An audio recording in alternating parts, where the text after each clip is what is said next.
नमस्कार, आप देख रहे हैं न्यूज़ 24। आपके साथ मैं हूं रवि ठाकुर। जनता की ऑडिट रिपोर्ट में आज शुरुआत मराठालैंड से। महाराष्ट्र के महासंग्राम के पहले चरण की सबसे हॉट सीट है नागपुर। संतरों की नगरी और भारत के 0 माइल के नाम से मशहूर नागपुर इन दिनों महाराष्ट्र की राजनीति का मुख्य केंद्र बना हुआ है। बीजेपी के सामने जीत की हैट्रिक लगाने की चुनौती है, तो दूसरी तरफ कांग्रेस को खोई साख वापस लाने का चैलेंज है। आइए जानते हैं नागपुर के 24 के चौसर की बिसात को।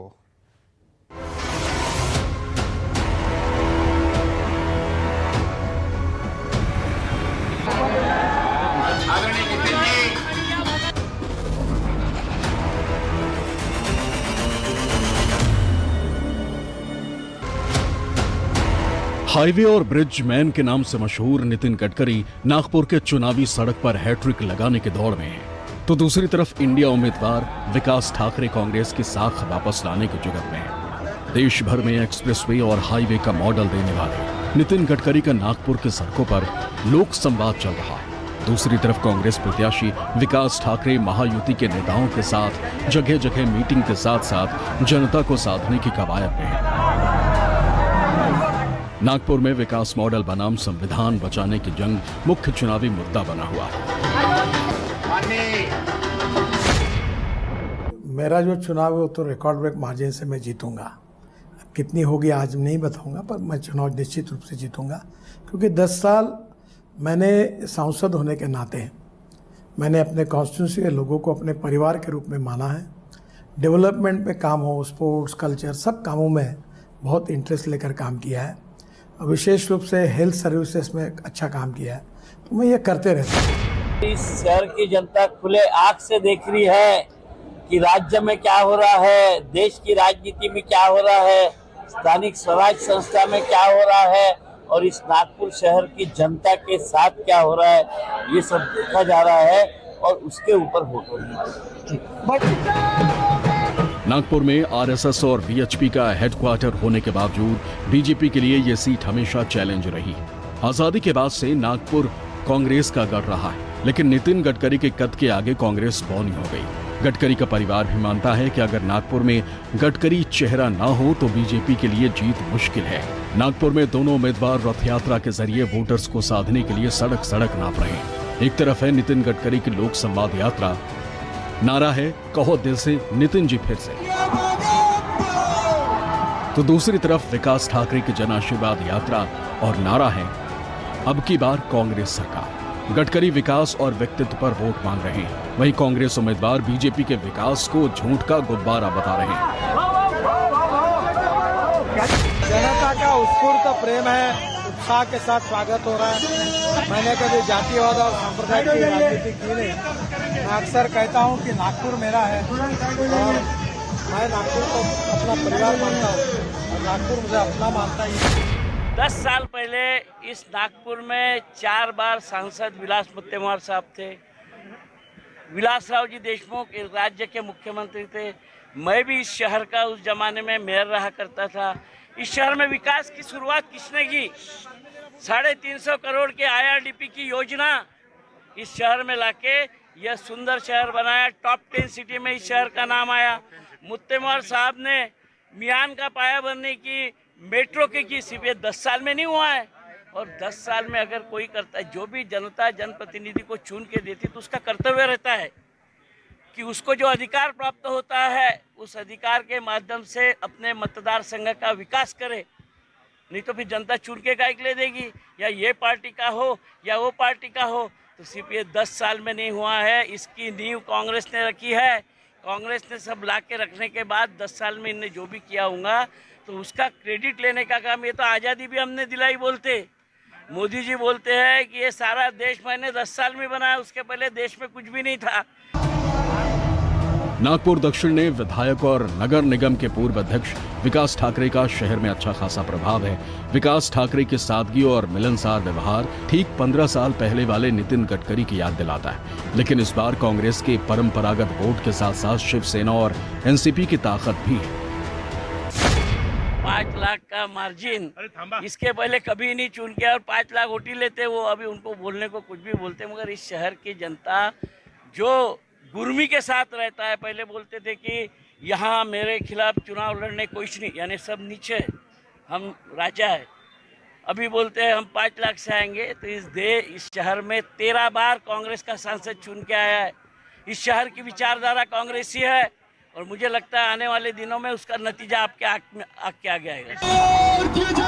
हालांकि 2014 से बीजेपी के विजय रथ को कांग्रेस नागपुर में रोकने में असफल रही। नागपुर में गडकरी की पहचान राजनीतिक के साथ साथ सधे हुए प्रबंधक की भी रही। देश में एक्सप्रेसवे की रफ्तार जिस तेजी से बढ़ी, गडकरी का हाईवे मैन का कद भी बढ़ता गया।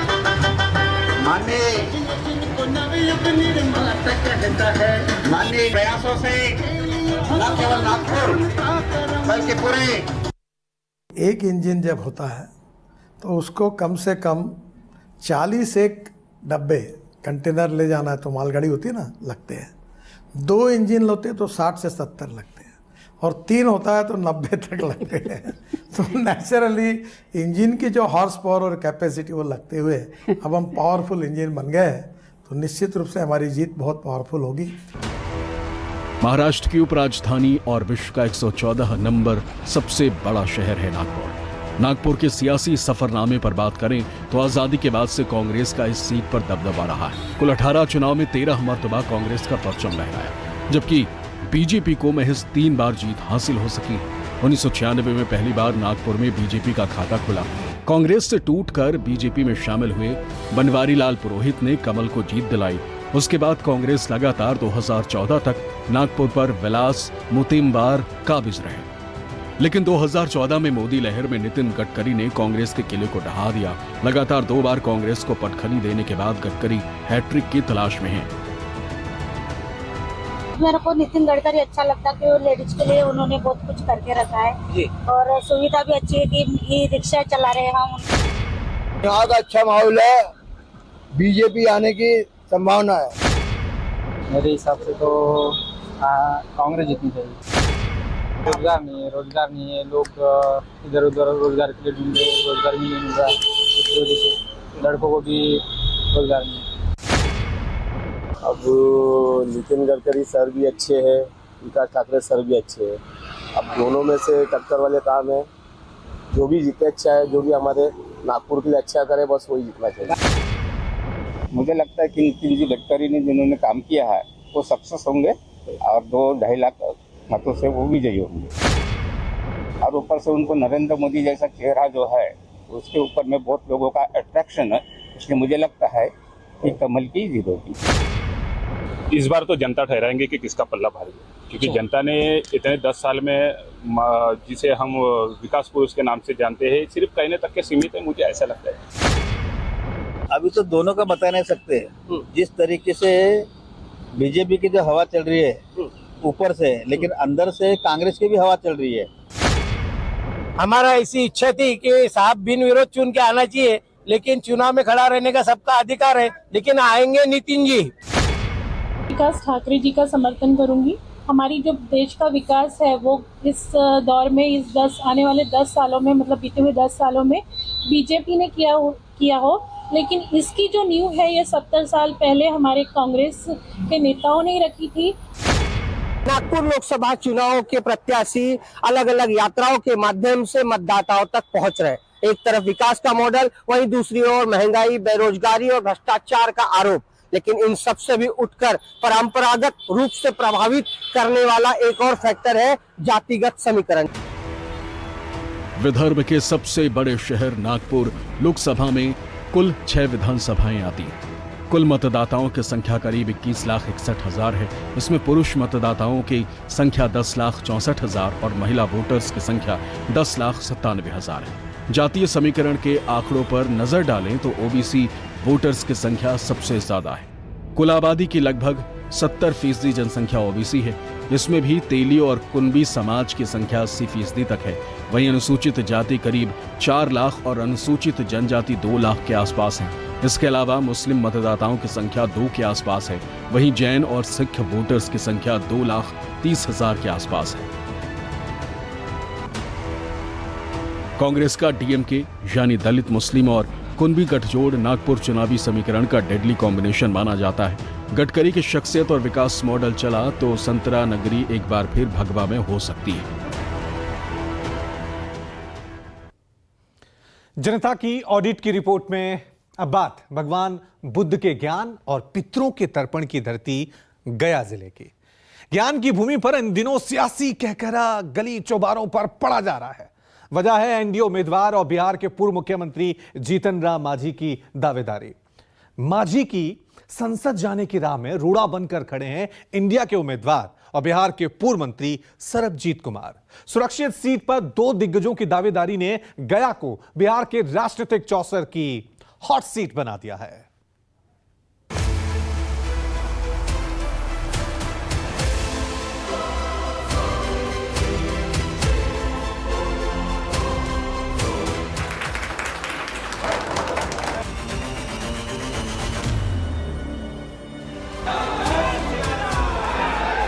बिहार की राजनीति में मुख्यमंत्री by chance Jitan Ram Manjhi NDA के कोटे से गया सीट टिकट पाने में कामयाब हो गए।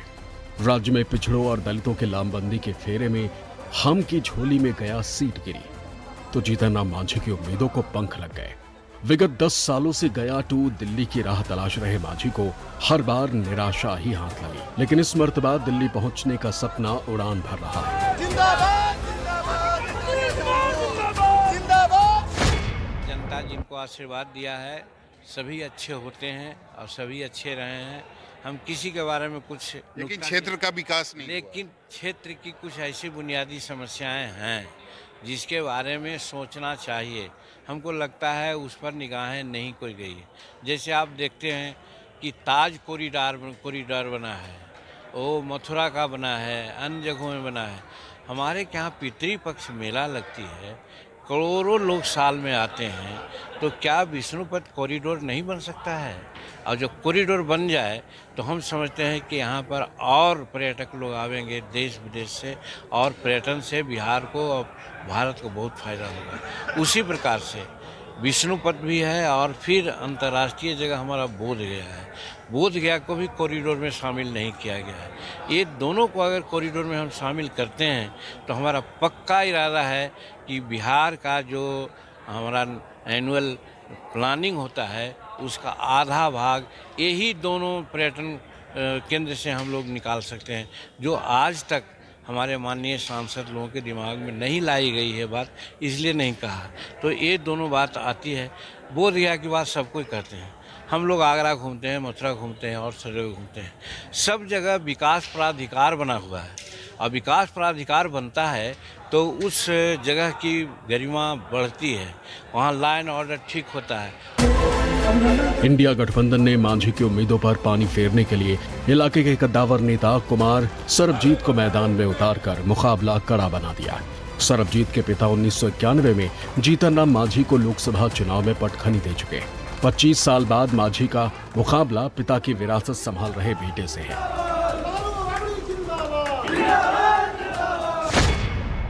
बेटे और बाप की लड़ाई है। इतिहास गवाह है कि जब बेटे और बाप की जब युद्ध होती है तो हमेशा बेटा जो है विजयी होता है और बाप दयालु होता है ना।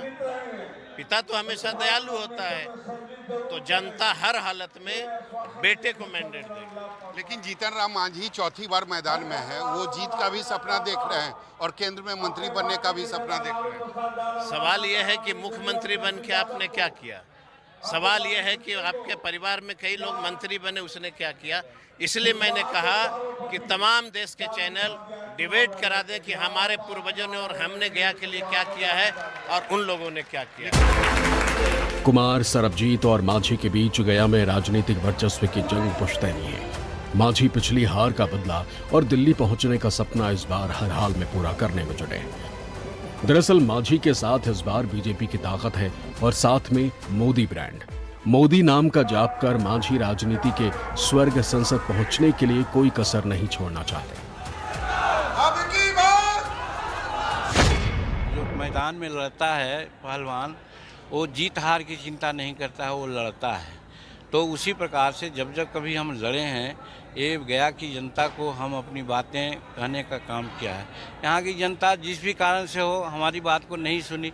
इस बार जो हम बात कर रहे हैं, हमको लगता है जन जन के लोग ऐसा सोचते हैं कि जीतन मांझी इस बार जीतेंगे, तो बहुत अरसे के बाद कोई ऐसा है जिसको प्रधानमंत्री डायरेक्ट जानते हैं।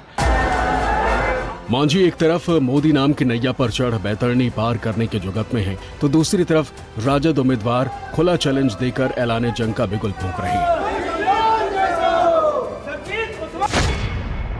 ये भगवान बुद्ध की पवित्र धरती है और ये भगवान विष्णु की पवित्र धरती है, और हमारे बारे में सब लोग जानते हैं कि जो राष्ट्रीय जनता दल के उम्मीदवार हैं वो काम करने का उनका क्या तरीका है। और मैं तमाम गया जिला के जनता से अपील करता हूं कि पहले हमारी काम की समीक्षा कर लो, और लगे कि ये व्यक्ति काम करने लायक है तो हमको दिल्ली तक भेजिए। और मैं तमाम देश के चैनलों से आग्रह करता हूं कि गया के गांधी मैदान के मंडप में आइए और सभी उम्मीदवारों को बुलाइए और उनकी राजनीतिक जीवन का जो सेवा है वो पूरी जनता को बताइए। अपने अपने मुंह से लोग कहें कि आपने गया के लिए क्या क्या किया। गया को भगवान विष्णु की धरती भी कहा जाता है। भगवान विष्णु के त्रेता युग अवतार प्रभु श्री राम को काल्पनिक कहने वाले मांझी अब भगवा ब्रिगेड को साधने के लिए 24 कैरेट सनातनी बन चुके हैं।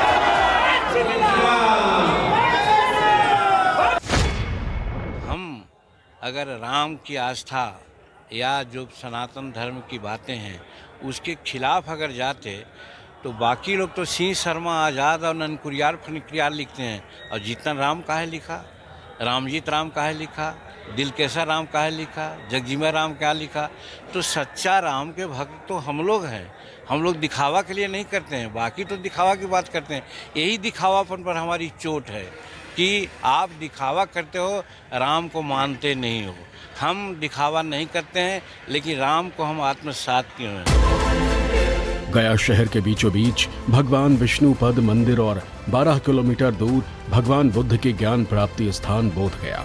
एक जगह पितरों का तर्पण तो दूसरी तरफ बोध गया में ज्ञान का भंडार। इन दोनों जगहों के दर्शन के लिए हर साल लाखों की संख्या में पर्यटक गया आते हैं। यूनेस्को ने गया को विश्व धरोहर का दर्जा दे रखा है, लेकिन इसके बावजूद गया जिला विकास की बाट जोह रहा है। इस बार ही मुख्यमंत्री जी को ही, जीतन मांझी जी को ही भेजना है केंद्र में, क्योंकि सबसे बड़ी बात यहाँ ये है कि हमारे पास कोई वैसा विकल्प नहीं है, और जो भी हैं इनसे बढ़िया कोई कैंडिडेट नहीं है। ऐसा नहीं है कि सरबजीत जी कैंडिडेट अच्छे नहीं, वो भी कैंडिडेट अच्छे हैं, मगर इनसे बेटर कैंडिडेट नहीं है। ओवरऑल ये देखता है कि बीजेपी के पूरे मतलब हिंदुस्तान में चल रहा है, तो अगर केंद्र में ये बनते हैं तो कुछ ज़्यादा ही बेनिफिट होगा। अगर ये बिहार में आरजेडी से 2-4-10 सीट ले लिए तो वो नहीं मिल पाएगा जो मांझी जी को मिलेगा। मांझी जी हो या सरबजीत जी हो, दोनों का कहानी ख़त्म है। मांझी जी तो बराबर जीतते आए, चाहे बिहार का वो जीतते मंत्री बनते थे, मतलब विधानसभा तो लगातार विधानसभा बराबर जीते, अब बराबर वो मंत्री रहे हैं। सेंट्रल में मंत्री बन के भी वो कुछ नहीं कर, मुख्यमंत्री भी रह चुके, मुख्यमंत्री रहे 6 महीने 8 महीने नीतीश कुमार ने टाइम दिया। उन्हीं की तरह ये भी पलटी मार है, कभी उधर से लड़ते हैं कभी इधर से लड़ते हैं। इन लोग का विकास से दूर दूर का नाता ना है, ना अपने समाज का, ना जात का, ना देश का, ना विधान किसी का। इन लोग कुछ करने वाले हैं। Magadh medical college and hospital की घोषणाएं तो हुई, लेकिन धरातल पर 0 सन्नाटा है। बोध गया में IIMM की शुरुआत, केंद्रीय विद्यालय और बिजली क्षेत्र में सुधार को छोड़कर कई काम ठंडे बस्ते में पड़े। गया मोक्ष और ज्ञान की धरती कही जाती है, बावजूद इसके अब तक किसी सांसद ने भी गया में विकास की लंबी लकीर नहीं खींची है, जबकि गया की जनता का प्यार अति साधारण, साधारण और खास सांसदों को बराबर मिलता रहा है। गया जिले के सियासी सफर की बात करें तो 1952 से 2014 तक यहां से 6 बार कांग्रेस, 1 बार प्रजातांत्रिक सोशलिस्ट पार्टी, 1 बार जनसंघ, 1 बार जनता पार्टी, 4 बार जनता दल, 1 बार राजद और 4 मर्तबा भाजपा विजयी रही है। गया सीट पर मांझी मतदाताओं का खासा प्रभाव है।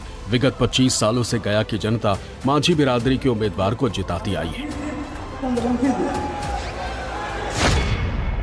गठबंधन की सरकार को देखना चाहते हैं। क्यों? क्या अच्छा काम करेगा, विकास करेगा। बीजेपी तो सिर्फ मंदिर मस्जिद करते रहता है, हिंदू मुस्लिम। उससे क्या उम्मीद है? कोई विकास नहीं हो रहा, किसी को युवा को नौकरी नहीं मिल रहा, सब बेरोजगार घूम रहा है। महागठबंधन बिहार के अवाम चाहते हैं एक नई शुभ और एक नई शाम पैदा हो, ताकि बिहार के अवाम का तरक्की हो और ज़्यादा से ज़्यादा हिंदुस्तान के लोग और ख़ासकर बिहार के लोग तरक्की के मनाजिल तय कर पाएँ। हमें तो लगता है कि देखिए जो भी है दोनों अपना ही है, किसी से कोई बैर नहीं, लेकिन हाँ जो भी जीते अपने के लिए, अपने गया वासियों के लिए बहुत बढ़िया बेटर करें। गया लोकसभा सीट से 6 विधानसभा आती है। इसमें 3 पर एनडीए और 3 पर इंडिया गठबंधन का कब्जा है। एक अनुमान के मुताबिक गया की जनसंख्या 28,62,000 है। इसमें 8,20,562 पुरुष मतदाता हैं।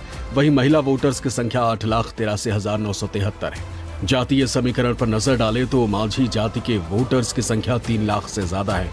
इसके अलावा हरिजन, धोबी, कुर्मी सहित अन्य वोटर्स 2 लाख के आसपास है। इसके अलावा मुस्लिम मतदाता करीब 2 लाख है। भूमिहार और राजपूत वोटर्स को मिला दिया जाए तो इनकी संख्या 2.5 लाख के आसपास है। यादव 2 लाख और वैश्य समाज के भी 2 लाख वोटर्स हर चुनाव में निर्णायक भूमिका में रहते हैं। इस बार भी जीता मांझी जी भी जीतेंगे, क्योंकि पूरे जनता उनके साथ में है, हम लोग भी उनके साथ में हैं और पूरा एनडीए के साथ में है। बिहार के जनता पूरे जोशो उल्लास के साथ में कि जीता मांझी जी ही जीतेंगे। ये सबसे बड़ी विडंबना रही है कि गया कंस्टिट्यूएंसी से आज तक, जब से भी भाजपा की 2 सीट जब जीतती थी तो एक गया कंस्टिट्यूएंसी से जीत करके जाती थी, और उस समय से आज तक यहाँ का कोई न तो राज्य मंत्री का दर्जा मिला, न कोई कैबिनेट मंत्री का दर्जा मिला। इस बार हम लोग कैबिनेट मंत्री को जिताने का काम कर रहे हैं, एक सांसद को जिताने का काम नहीं कर रहे हैं गया जिला से। तो देखना चाहते हैं कि जो मुसलमान को लेकर चले, ये ना इंडिया ना महागठबंधन, ये दोनों में मिली आप देखेंगे अभी जो सीट बंटवारा हुआ तो मुसलमान के कम से कम बिहार में सीट 40 में कम से कम 10 सीट जाना चाहिए थी। किस पार्टी 10 सीट, ये मैं पूछना चाहता हूँ। महागठबंधन से एनडीए तो खैर निकम्मे, तो एक शहनवाज हुसैन भी जो थे उनको भी इन्होंने नकारा कर दिया। मोक्ष नगरी गया में मतदान पहले चरण यानी 19 अप्रैल को होनी है। बिसातें बीत चुकी है, उम्मीदवार भी मैदान में आ चुके हैं। अब देखना दिलचस्प होगा कि 3 बार हार का सामना कर चुके जीतन राम मांझी को इस बार जीत मिलती है या फिर कुमार सर्वजीत, जिनके पिता ने 1991 में जीतन राम मांझी को लोकसभा चुनाव में हराया था, क्या वो अपने पिता के परिणाम को दोहराते हैं या फिर नहीं। गया की जनता ने हर किसी को बराबर का मौका दिया है, लेकिन विकास ना के बराबर हुआ। सीधी टक्कर हम और आरजेडी के बीच है। गया के इतिहास पर नजर डाले तो चुनाव में मुद्दे से ज्यादा जातीय समीकरण भारी पड़ते हैं।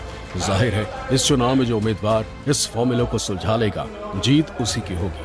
सौरभ कुमार, न्यूज़ 24 गया। Co-powered by